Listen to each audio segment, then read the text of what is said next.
Hi, this is Jmac. I thought I'd start with Scramble because I do believe that it was one of the first video games I ever played. This is for a very liberal definition of played, mind.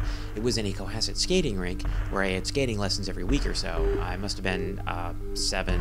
I wasn't 8 yet because I didn't have my own computer.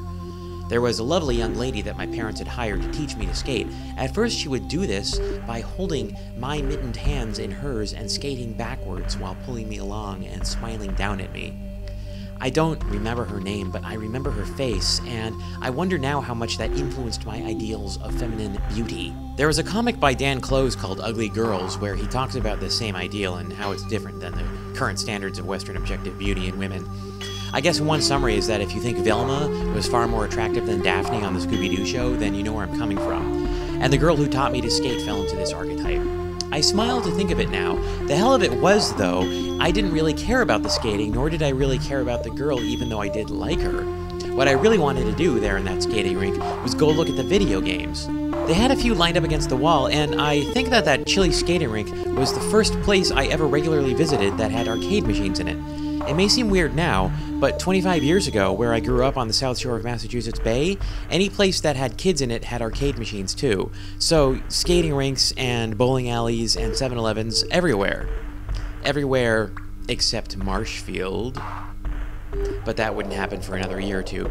Anyway, Scramble. It was hugely popular in its day, and as far as I know, it was the first significant scrolling shooter where you had 8-directional control of your player, that little rocket ship in this case, but no matter how you moved, the backdrop and everything attached to it would slide past at a constant pace, giving you the impression that you were flying ever deeper into hostile territory. Hostile because it was filled with things trying to crash into you. The game let you deal with these through 2 different weapon systems, guns and bombs, and this too would be something that future scrollers would copy. I really like that text intro on the attract screen that specifically states that this game is about invading our Scramble system. That's actually pretty charming, isn't it? The use of the first person like that. It sort of blows away this whole metaphor of guns and bombs and acknowledges that it's really just an obstacle course that these folks in Konami have set up for you to tackle. It's oddly touching. Are you surprised to learn that it is, in fact, an obstacle course, with every enemy and piece of landscape pre-plotted by the designers? Watching this now, one wants to assume that the playfield is procedurally generated as you go, but no. The way to get scary good at the game, then, is simply to memorize the pattern of the things, as with so many of the old video games. The ultimate goal, too, is not to destroy the enemy obstacles, but to simply get to the end of the course. I suppose the temptation exists to ignore all the targets and just concentrate on flying, but the designers force your hand by adding a timer in the form of a fuel supply that is only replenished by blowing stuff up. This was before things like power-ups and bosses became ubiquitous, giving shooter players more interesting reasons to blow up everything in sight.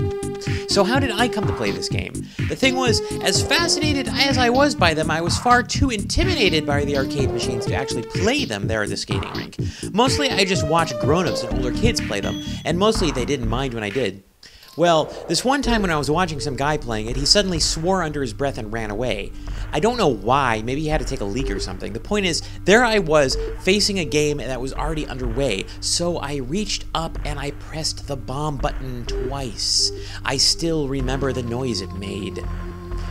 Then the ship crashed into a stalactite and that was that. If there were any extra guys, I didn't play them out.